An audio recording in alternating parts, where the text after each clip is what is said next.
Sudan में जुल्म करने वाला कोई यहूदी नहीं, कोई हिंदू नहीं, बल्कि मुसलमान है। सूडान में रहने वाले अरब मुसलमानों का मानना है कि अफ्रीकी मुसलमानों को वहां से चले जाना चाहिए क्योंकि वो मुसलमान ही नहीं।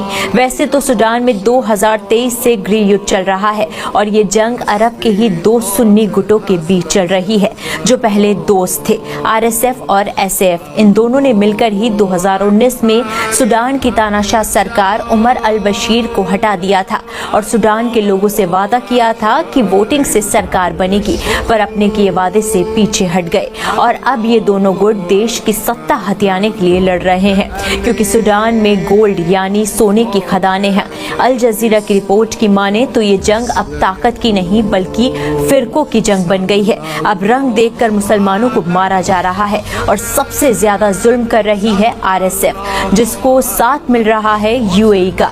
UAE ही गोल्ड के बदले RSF को हथियार, ड्रोन और गोला बारूद दे रहा है ताकि RSF अफ्रीकी मुसलमानों पर जुल्म जारी रख पाए। RSF कहता है कि सूडान सिर्फ अरब के मुसलमानों का है, ना कि अफ्रीकी मुसलमानों का।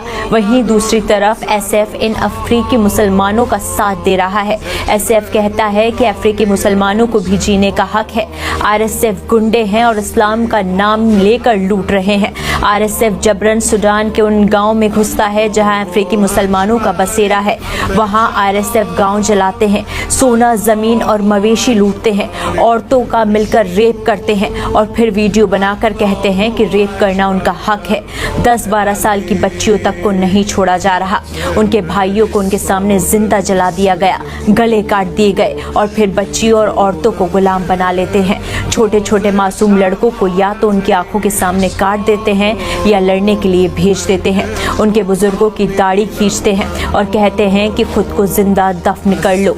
हर रोज जुल्म की इंतहा पार हो रही है। अब तक हजारों लोग मौत के घाट उतारे जा चुके हैं और तकरीबन 1.5 करोड़ लोग बेघर हो गए। बच्चे भुखमरी से जूझ रहे हैं। एक अफ्रीकी बाप मरते मरते अपने बेटे को वीडियो कॉल करता है और उससे कहता है कोई हमें मुसलमान माने या नहीं माने, तुम कभी अल्लाह और उसके रसूल का साथ मत छोड़ना।